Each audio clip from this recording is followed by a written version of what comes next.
What does it mean to be gay? Where do we come from? Why now? What's our purpose? What's our future?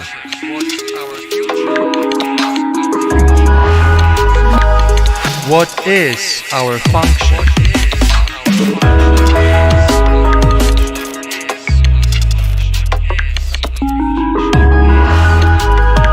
How do we activate our power?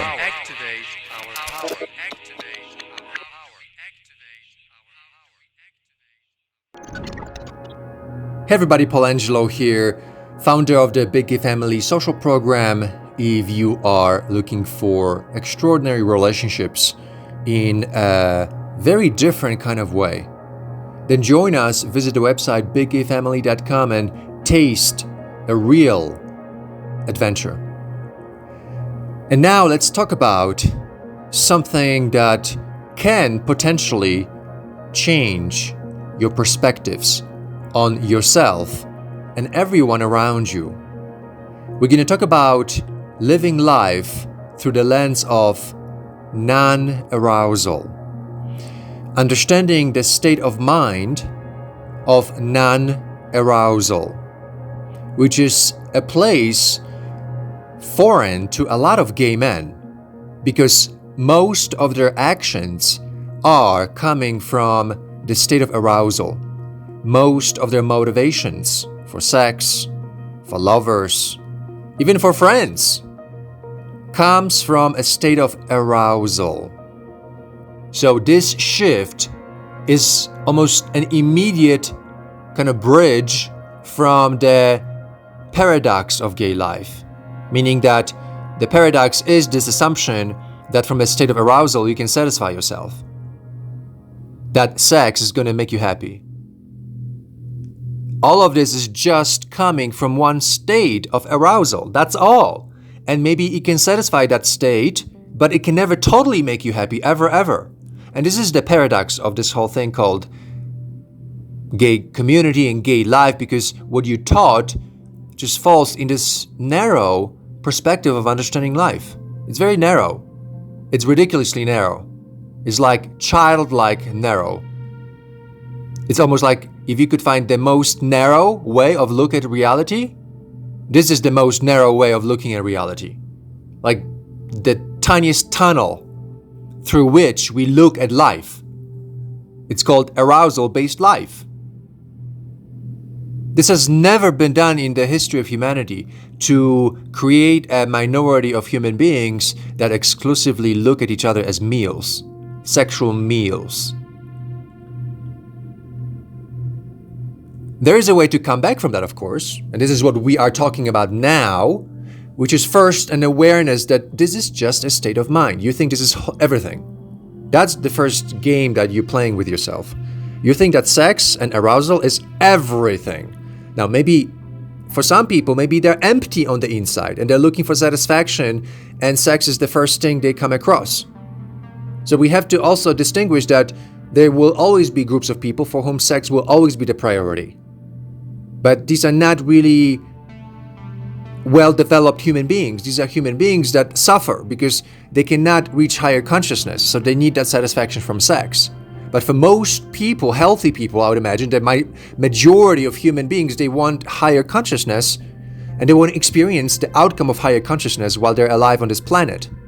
You're not going to get to that higher consciousness through the state of mind called arousal. You'll never get there if you base everything on appreciation of wholeness of experience of another human being. If you don't narrow yourself into arousal, but instead open yourself to the wholeness of human experience, including developing pleasure from non-arousal based states of mind, like friendship, like community belonging. These are states of mind. A friendship is a state of mind. It's like arousal is a state of mind. It's not just getting off, and sex is this whole world of arousal. Just like in a friendship, you are in a different world. And then community it's a different world. And so now you have all of a sudden 3 worlds. And then you've got committed relationship. That's another world. Like the loving relationship, your husband, that's another world. So that's the 4th world. And then you keep adding more of these worlds, and then you combine them together in a way that is wholesome.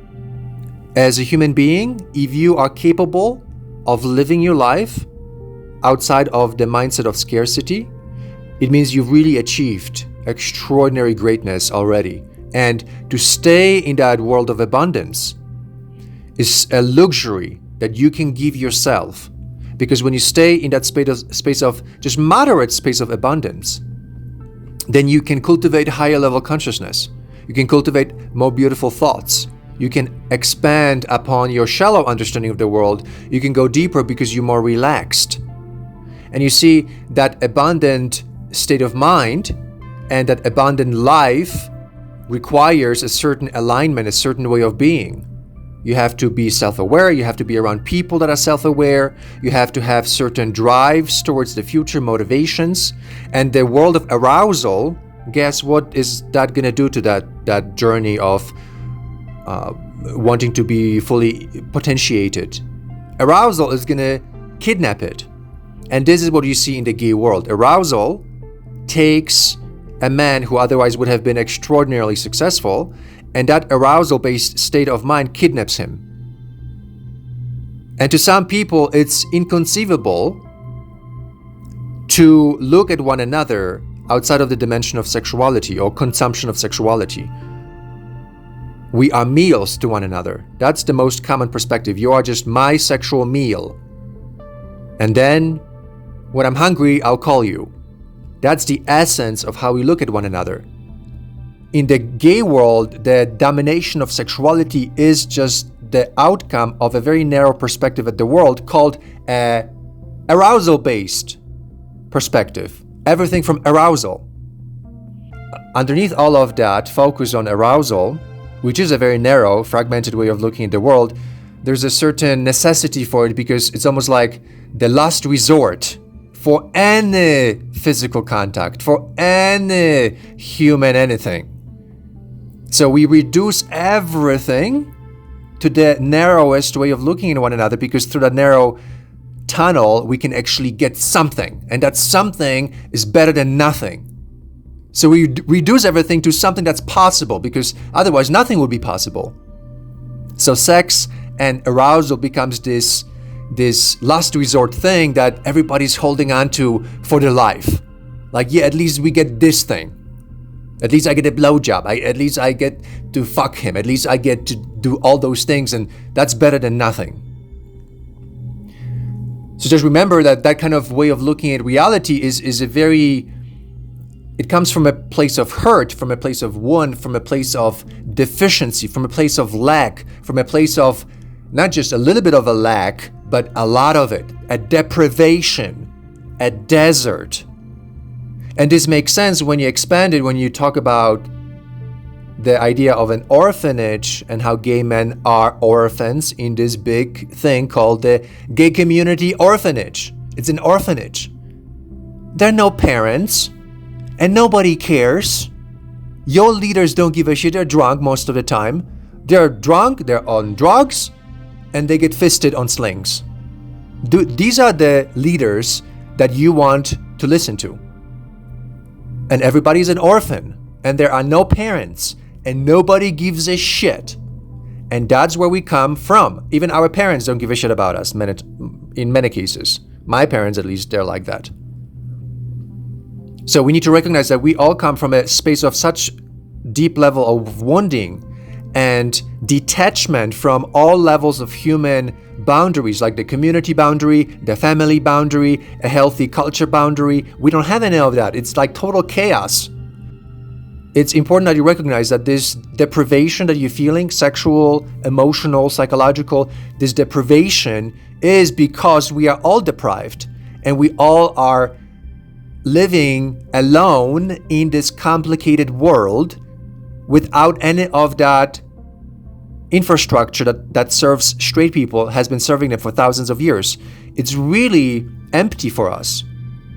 So not only we are deprived of connection, emotion, sex, but we are deprived of meaning. We are deprived of the reasons why we should connect to one another. We are not only alone, existentially, all of us as a whole, all of us, you and I and everybody, we are all alone in the way that we just are, but we also in a dysfunctional way, we are disabled from being connected to one another. We are not just disconnected from one another, there was like a virus inserted into our community that prevents us from now establishing healthy connections with one another. It's like the gay consciousness has been intercepted. There is some kind of virus was inserted into the gay consciousness to prevent us, you and I, from having healthy relationships. And we are then sent into this narrow confine of consciousness called arousal-based perspective. And then everything has to do with the satisfaction of sexual needs very easily because we are so deprived. Do you understand? In a world of deprivation where everybody is an orphan, nobody gives a shit, where is everybody's consciousness going to go? Yeah, we're going to go into something that is given to us without any effort, that is given to us in the most easiest, most, we can say, primitive way, and that's sexuality. So it's really easy to send someone to that direction because you just deprive them of everything, and the only thing they have left is their bodies, their penises, and their biological impulses. You see?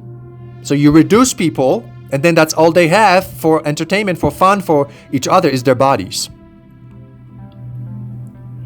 And in order to land in that space, there is no need for emotion, there's no need for sophisticated connections. It's all not necessary anymore. And so that's why on this level, this is where a lot of people end up if they don't pay attention to what's happening or what they're doing. So in the gay world, we have lived in this narrow confine called arousal-based mindset. And also, this kind of arousal eventually leads to lowering of the consciousness. Because when we think about the wholeness of expression of human being, it's also the emotional world. Emotional world is a different world. Arousal is a different world. There's no emotion in arousal. Did you know that? There's no emotion in arousal. It's just arousal. It's just pleasure. And then in a different world, we have world of emotions, and then we have joy. We have that more existential pleasure of contentment with the person that you love. And yes, with whom you have sex too, yes. But that pleasure is different. We're talking about this existential, all the time kind of pleasure and contentment because you're with someone you trust. It's very pleasurable to have that. I remember this very well with Frank. It felt really warm and fuzzy. All the time for extended amount of time, like for years. So this pleasure is valuable, and in the wholeness of the world, we want to experience different kinds of states of mind and different ways of feeling pleasure. And then sexuality will no longer have so much weight in the context of priority. Sexuality is not going to have so much power and potency over you because you're going to recognize that you can have extraordinary pleasure from multiple other states of mind. Emotional state of mind, from the community state of mind, from the romantic love affair state of mind. These are the different state of minds, from the friendship state of mind. And once you enter into these states of minds, there's a different, unique way of pleasure that is also rich, just like you have it in sexuality. I actually believe it's richer because it lasts longer. With sex, remember, it's not that long. With these other states of pleasure, it stays there with you. It's like it's always there. If you maintain it, it's always there. It can be there actually for a long time. Not just a few weeks, but months and years. It can lead to a really beautiful state of satisfaction of your life. So the trap for all of us is to believe that sex is going to make you happy, that arousal is going to make you happy, and that arousal is only way of looking at each other. It's not the only way. It's one out of many, many, many.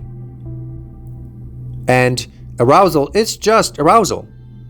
And sex is just sex in a state of arousal. And then we have other states that produce also an insane amount of pleasure. You may have not learned how to create that pleasure. And there are reasons for that. Some of them relate to shame because of the heterosexual shaming of us. That is valid, that has happened to us. And also we shame one another because we act out that shame on one another. So there's this cycle of shaming, all of that. So when we want to understand why it's happening, that's why it's happening. So altogether, now we have a good picture of everything. I believe that we are in a good place in the gay world now. For those of you who have access to our discussions, our videos, and especially for those of you who are part of the Big Gay Family Social Program, you are in a good place because we have an understanding of a lot of things that 20 years ago, 10 years ago, it was too difficult to understand. We know what gayness is all about. I created a video about that. We know a lot of things about sexuality now that we previously were not really wanting to know. So there's a lot more information about a lot of things today available to all of you.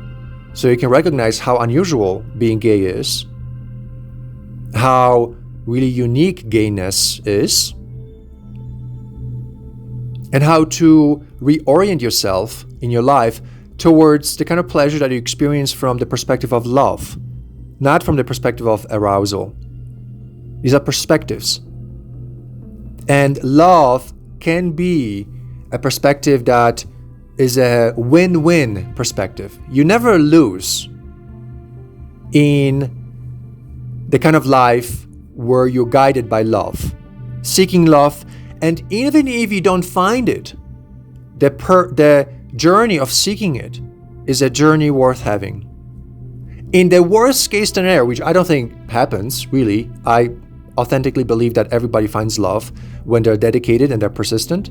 But in the worst case scenario, even if you don't find the love you've been looking for, the journey of searching for it in itself is going to give you such extraordinary pleasure, satisfaction, that you will feel love anyway, on your own. And then that will create a lover ultimately. So I don't think really there is a scenario where you lose in a situation where you're guiding yourself by love and wanting it, not forgetting that you want to want it, not being ashamed of it, not being humiliated to a point that you lose your most important desire.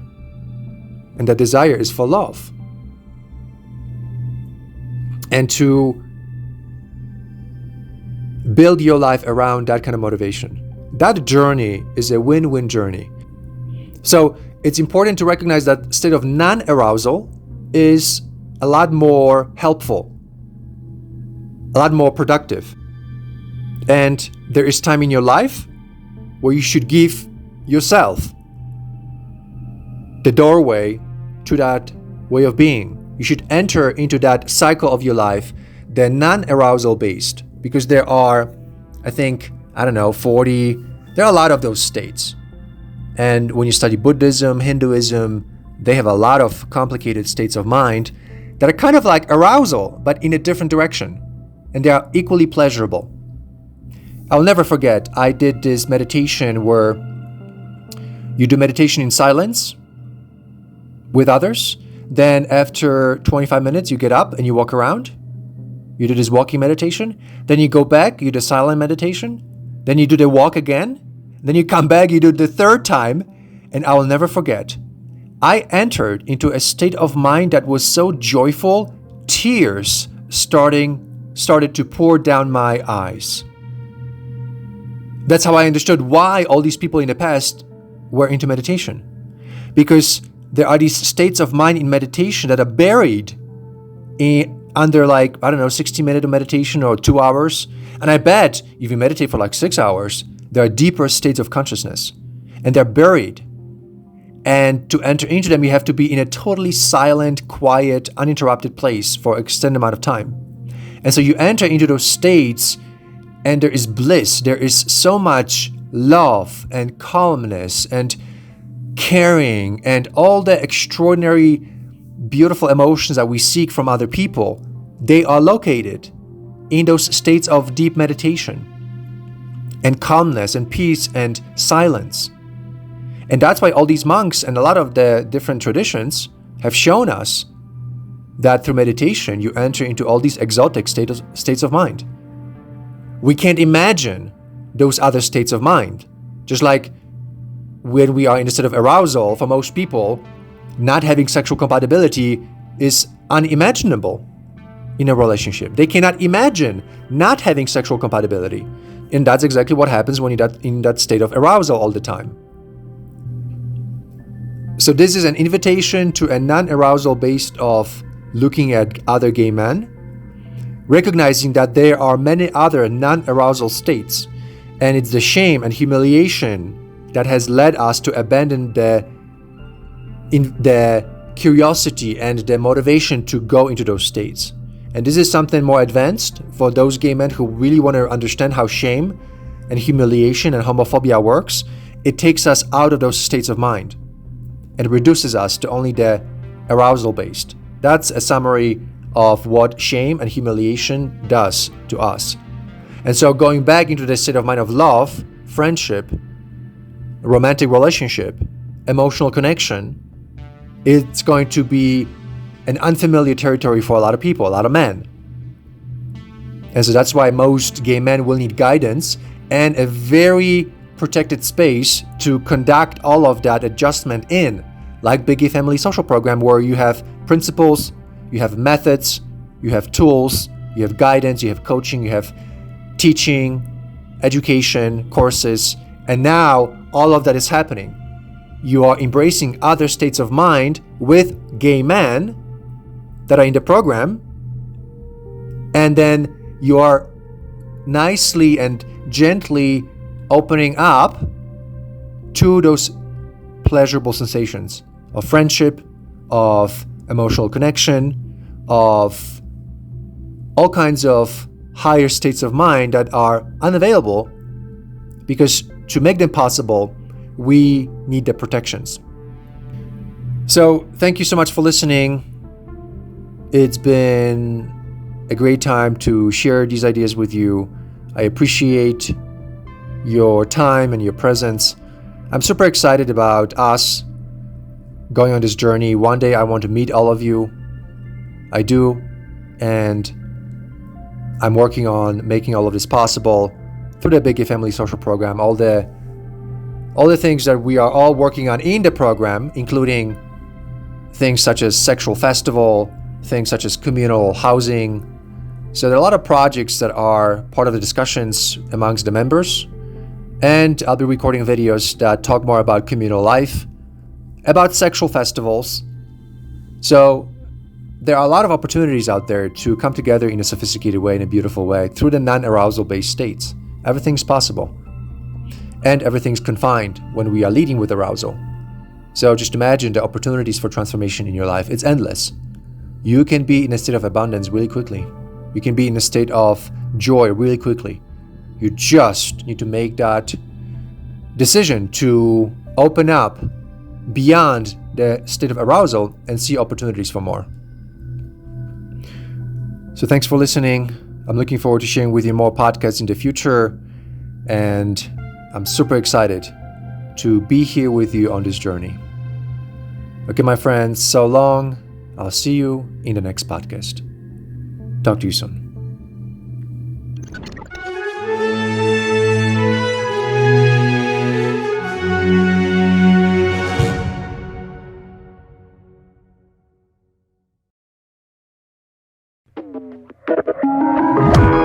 What does it mean to be gay?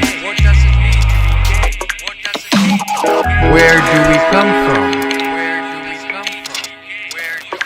Why now?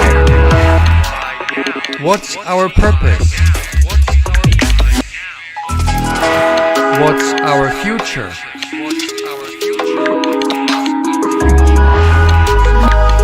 What is our function?